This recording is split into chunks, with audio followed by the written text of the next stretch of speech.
नमस्कार, जय जिनेंद्र दर्शकों, मैं हूं आपके साथ पूजा और आपका स्वागत करती हूं हमारे बेहद ही खास कार्यक्रम हेल्दी अंगस्थान में।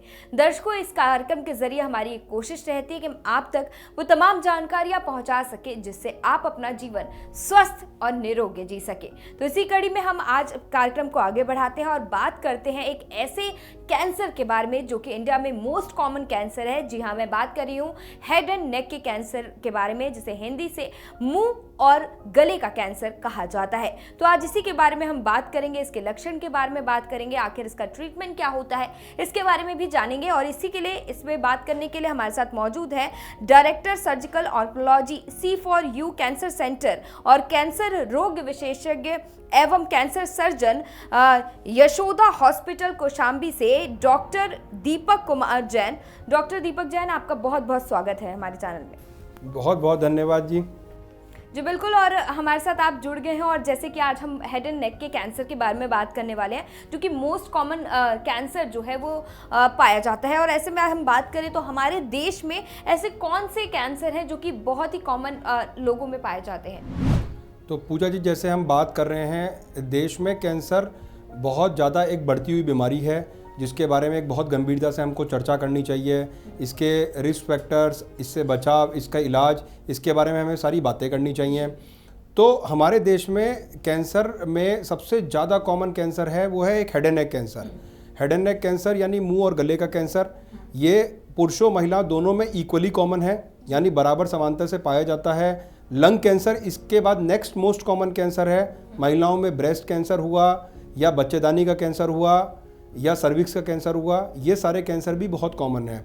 लेकिन आज हमारी चर्चा हेड एंड नेक कैंसर पे है, तो हम एक ही कैंसर के बारे में एक विस्तार से चर्चा करेंगे। जी बिल्कुल, और ऐसे में आज हम हेड एंड नेक के कैंसर के बारे में बात कर रहे हैं और जाहिर सी बात है कि आपसे हम विस्तार में बात करेंगे। और सबसे पहला जो है, जो कि हर बीमारी में अगर देखा जाए तो सिम्टम्स, लक्षण जो है, तो अगर हम इस कैंसर की बात करें तो शुरुआती लक्षण, शुरुआती सिम्टम्स जो हैं वो क्या पाए जाते हैं? तो ये एक बहुत अच्छा प्रश्न है। ये रोज़ हमसे OPD में भी मरीज पूछते हैं कि सर हमें कैसे पता लगेगा कि कैंसर है हमको। तो अगर हम मुंह और गले के कैंसर की बात करें तो मुंह के अंदर हमारे बहुत सारे पार्ट आते हैं, जैसे कि जीभ आई, गाल आए, होंठ आए, फ्लोर ऑफ माउथ यानी और या तालू आया जिसको हम पैलेट कहते हैं, पीछे गला थ्रोट आया, थ्रोट में भी कई सारे पार्ट हैं, वॉइस बॉक्स आया, या हमारा खाने की नली का पार्ट आया थोड़ा। तो ये सारे कैंसर के जो इसके अंदर पार्ट है, इसके अंदर अगर कोई भी बीमारी होगी, या तो कोई घाव जो 2 हफ्ते से ठीक ना हुआ हो, या कोई एक गांठ हो गई है गर्दन में जो 2 या 3 हफ्ते से ठीक अपने आप नहीं हुई है, कोई इन्फेक्शन नहीं हुआ या एंटीबायोटिक ले ली हैं तब भी वो ठीक नहीं हुई है, या किसी तरीके की हमें खांसी के समय कोई उल्टी आ रही है, या कहीं से हमको ब्लीडिंग हो रही है मुंह के अंदर से, या कोई भी एक रॉ एरिया है जो बड़ा सस्पिशियस सा दिख रहा है, तो ये सारे एक शुरुआती लक्षण होते हैं। इस समय हमें कैंसर रोग विशेषज्ञ के डॉक्टर से मिलना चाहिए हमेशा, और हमको उसके लिए एक जांच की प्रक्रिया शुरू करनी चाहिए जिससे कि वो शुरुआती दौर में ही उसको पकड़ के उसकी पूरी जांच और इलाज किया जा सके। जो बिल्कुल, और आपने ये बताया कि किस तरह से इसके शुरुआती लक्षण जो है वो एक, अगर कैंसर पीड़ित व्यक्ति है हेड एंड नेक से, तो उसके शरीर में पाए जाते हैं। लेकिन अगर हम बात करें तो हर एक बीमारी की एक वजह होती है, एक कारण होता है जो वो बीमारी को पनपने देता है। तो ऐसे में अगर हम बात करें हेड एंड नेक कैंसर की, तो क्या ऐसे जो कारण हैं जिससे ये कैंसर जो है वो शरीर में पनपने लगता है? देखिए, कैंसर के बहुत सारे कारण हैं।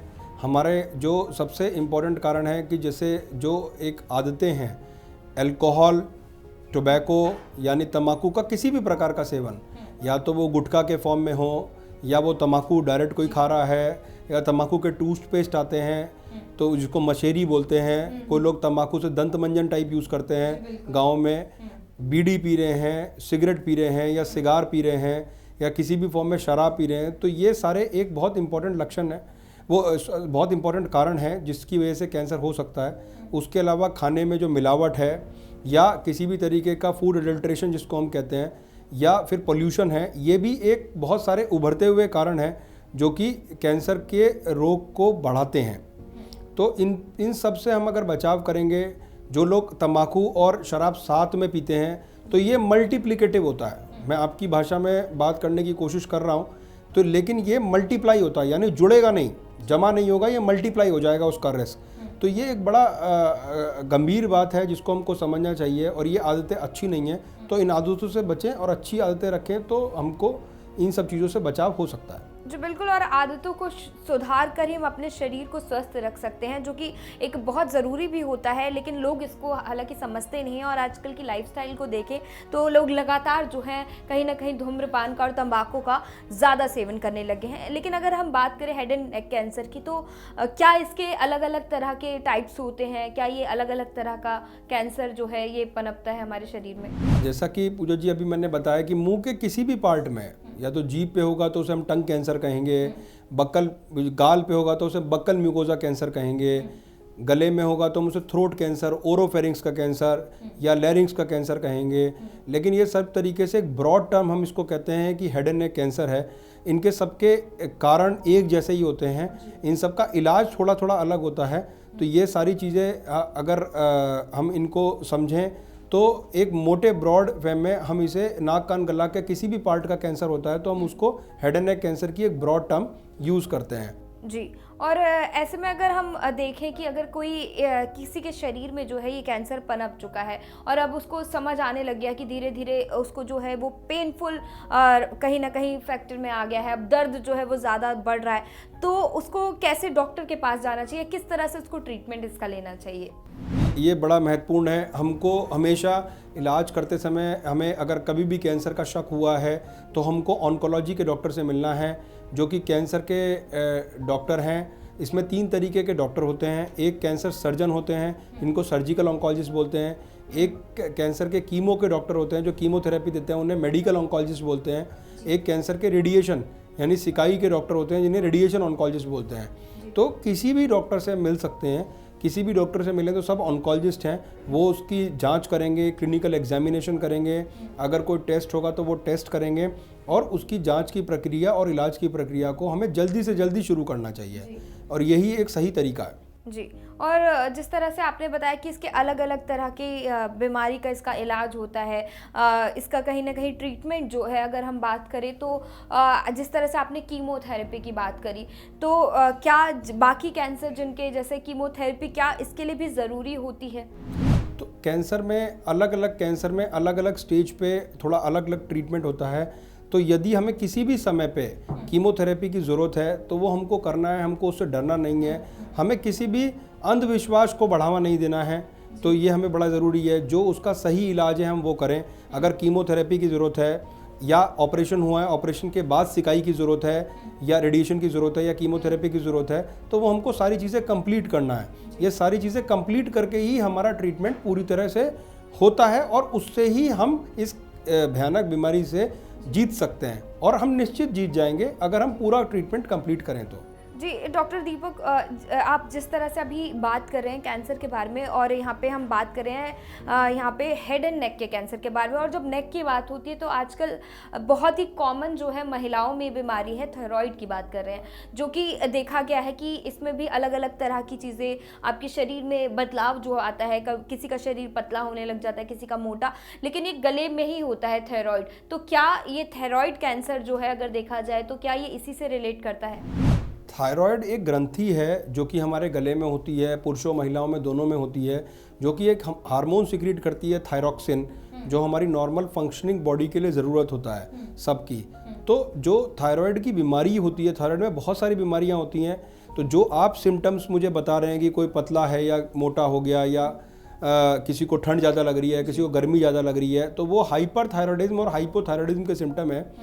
तो वो एक अलग प्रकार की बीमारी होती है। लेकिन यस, थायराइड में कैंसर भी होता है, जो उसमें भी कई प्रकार के कैंसर होते हैं, बट थायराइड के कैंसर में मूलतः ये लक्षण सब नहीं पाए जाते हैं। थायराइड का कैंसर में एक गांठ की जैसे वो रहेगा, और वो कभी भी हाइपर या हाइपोथायराइडिज्म के सिम्टम्स ज़्यादातर केसेस में वो नहीं देता है। और उसका भी इलाज पूरी तरह संभव है। जी, और जिस तरह से अगर हम कैंसर की बात करते हैं तो स्टेज की बात ज़रूर होती है कि हर कैंसर के अलग अलग स्टेज होते हैं और कहाँ पे जो है, जिस तरह से अभी हम डॉक्टर से पिछले दिनों बात कर रहे थे तो ब्रेस्ट कैंसर की हमने बात की थी, जिसमें बताया गया था कि ब्रेस्ट कैंसर में भी 4 स्टेज में भी लोग जो है बताया जाता है कि 6 महीने तक ही जिएंगे, लेकिन वो लंबा जी जाते हैं। तो ऐसे में अगर हम बात करें इस कैंसर की, तो क्या इसके कौन से स्टेज होते हैं और कौन से स्टेज, मतलब अगर हम फर्स्ट स्टेज की बात करें, सेकंड स्टेज की बात करें, तो क्या इनके ट्रीटमेंट्स भी अलग अलग स्टेज में अलग अलग तरह से होते हैं? हाँ, हर कैंसर में, बॉडी के लगभग हर पार्ट ऑफ कैंसर में 4 स्टेजेस हैं। अगर मैं आपकी भाषा में बात करूं तो मैं आपको 3 स्टेज समझाना चाहूँगा। 3 स्टेज हैं। एक अर्ली स्टेज है, यानी बीमारी उसी ऑर्गन में है, उसी पार्ट में है और वहाँ पर भी ज़्यादा नहीं है और कहीं और नहीं फैली है, तो उसमें स्टेज 1 और 2 आएगी। अगर हम कहें कि लोकली एडवांस यानी स्टेज 3, जिसमें बीमारी उसी ऑर्गन में है, वहीं पर है लेकिन वहाँ पर ज़्यादा है, तो उसे हम स्टेज 3 कहेंगे। और एक स्टेज 4 होती है जिसको मेटास्टेटिक स्टेज कहते हैं। यदि उस ऑर्गन के रीजन के बाहर कहीं दूसरी जगह शरीर में फैल गई है तो उसे हम स्टेज 4 कहते हैं। तो हर स्टेज का एक अपना अपना ट्रीटमेंट है। तो अर्ली स्टेज में नॉर्मली सर्जरी एक प्राइम मॉडलिटी ऑफ ट्रीटमेंट है कि कैंसर की सर्जरी की जाए और अगर उसके बाद ज़रूरत है तो कीमोथेरेपी सिखाई दी जाए। लोकली एडवांस अगर कैटेगरी होती है, स्टेज 3 होता है, तो कई बार उसमें हम पहले कीमोथेरेपी देते हैं, उसको छोटा करते हैं, फिर ऑपरेशन करते हैं। मुंह के कैंसर में अगर हम बात करते हैं तो मुंह के कैंसर में जो पीछे के पार्ट में नहीं है, यानी होठ का कैंसर, जीभ का कैंसर, गाल का कैंसर या जॉ बोन जो है, इस पर दांत लगे हैं, हमारे जॉ बोन जिसको कहते हैं, मुंह की जबड़ा जिसको कहते हैं, तो उसका कैंसर, तो उसमें प्राइम मॉडलिटी ट्रीटमेंट सर्जरी है, जिसके जो कि सबसे ज़्यादा बेनिफिट प्रोवाइड करती है। या लेकिन इसके अगर हम कंट्रास्ट में देखते हैं तो गले का कैंसर है या पीछे हलक का कैंसर है या जीभ के पीछे वाले पार्ट का कैंसर है या वॉइस बॉक्स का कैंसर है, तो वहाँ पे प्राइम मॉडलिटी ऑफ ट्रीटमेंट सिकाई होता है, रेडिएशन थेरेपी, जिसके साथ एक लो डोज में कीमोथेरेपी भी दी जाती है जो रेडिएशन के इफेक्ट को बढ़ाती है। तो ये सारी चीज़ें करते हैं, तो वहाँ पे सर्जरी का रोल नहीं होता है। तो ये आपको आपके ऑन्कोलॉजिस्ट डॉक्टर ज़रूर बताएंगे कि हमको कब कौन सा ट्रीटमेंट करना है, और ये थोड़ा सा कॉम्प्लेक्स ट्रीटमेंट है, तो अपने विशेषज्ञ से, अपने ऑन्कोलॉजी के डॉक्टर के विशेषज्ञ से ज़रूर सलाह लें। जी बिल्कुल, ज़रूर सलाह लें। और ऐसे में क्योंकि लोगों के मन में कैंसर को लेके एक डर जो है अभी भी ख़त्म नहीं हुआ है, हालांकि इसके इलाज जो है कहीं ना कहीं जो हो रहे हैं, और आमतौर पर जो जिस तरह से आपका भी यहाँ पे C4U कैंसर सेंटर है जहाँ पे इलाज जो है करा जाता है, तो लेकिन सवाल ये आता है कि लोगों के मन में एक डर अभी भी ये पनप रहा है कि अगर हम इसका इलाज करा लेंगे तो इसके बाद भी ये जो है ये बीमारी खत्म नहीं होगी और हमें आगे भी इसका इलाज जो है कंटिन्यूसली रखना पड़ेगा, जिसका खर्च जो है वो बहुत ज़्यादा आएगा। तो लोगों के मन में इसको भी लेकर सवाल जो है हमेशा बना रहता है। हाँ, तो ये एक बड़ा महत्वपूर्ण सा क्वेश्चन है और ये एक महत्वपूर्ण कंसर्न भी है कि हमको एक कैंसर के अंदर हम एक अफोर्डेबल कैंसर केयर की बात करें, तो हमको अगर किसी भी कैंसर में अगर रिस्क है तो वो कोई भी कैंसर में रिस्क ऑफ रिकरेंस है, तो इससे डरे नहीं। बॉडी के किसी भी पार्ट में हो, किसी भी व्यक्ति को हो, अमीर को हो, गरीब को हो, या दुनिया के किसी भी पार्ट में हो, अमेरिका में हो, यूके में हो या इंडिया में हो, रिस्क ऑफ रिकरेंस हमेशा है। लेकिन इसका मतलब ये नहीं है कि हम इससे जीत नहीं सकते हैं। अगर हम इलाज करेंगे तो ये पूरी तरह ठीक हो जाएगा। और भविष्य तो किसी ने नहीं देखा है, लेकिन कर्म करना हमारा काम है, तो वो हमें ज़रूर करना चाहिए। और अगर हम अफोर्डेबल कैंसर केयर की बात करें तो जो सबसे बड़ा मिथ है, जो इस मिथ को रीइंफोर्स करता है, वो है कि हमारा खर्चा बहुत हो जाएगा। तो इसके लिए एक हमने बहुत अच्छा इनिशिएटिव चालू करा है, C4U कैंसर सेंटर।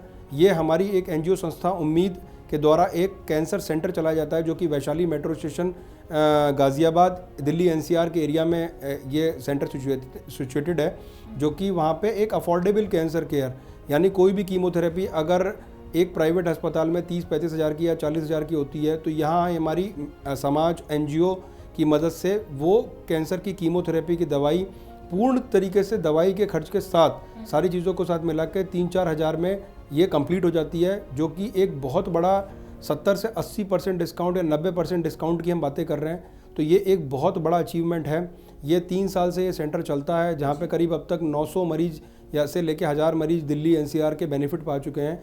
यहाँ पे कोई भी आ सकता है, उसको पहले दिन ही कैंसर के डॉक्टर देखते हैं।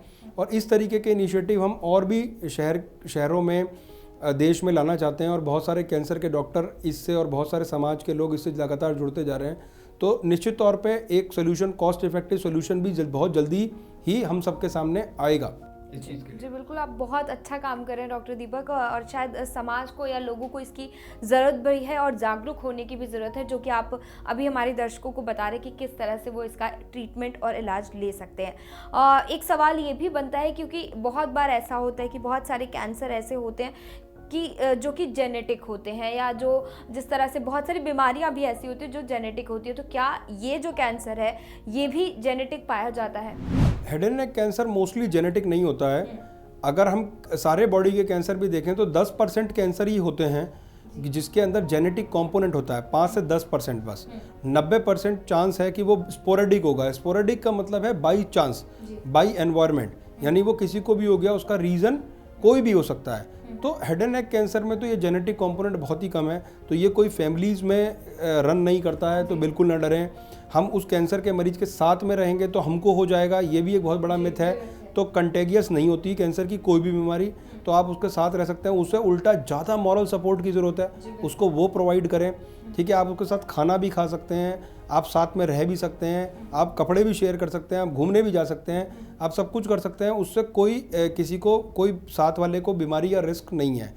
तो ऐसा कोई जेनेटिक कंपोनेंट नहीं है, तो निश्चिंत रहे, आप उसे उल्टा ज़्यादा मॉरल सपोर्ट प्रोवाइड करें। जी, मॉरल सपोर्ट बहुत ज़रूरी होता है किसी भी अगर पेशेंट को देखा जाए। और एक आखिरी सवाल है, क्योंकि खान पान को लेकर बहुत लोगों के दिमाग में मिथ रहता है कि आफ्टर ट्रीटमेंट हमें ये जो है खाने पीने में हमें बचाव करना चाहिए, या किस तरह से हमें खान पान अपना रखना चाहिए?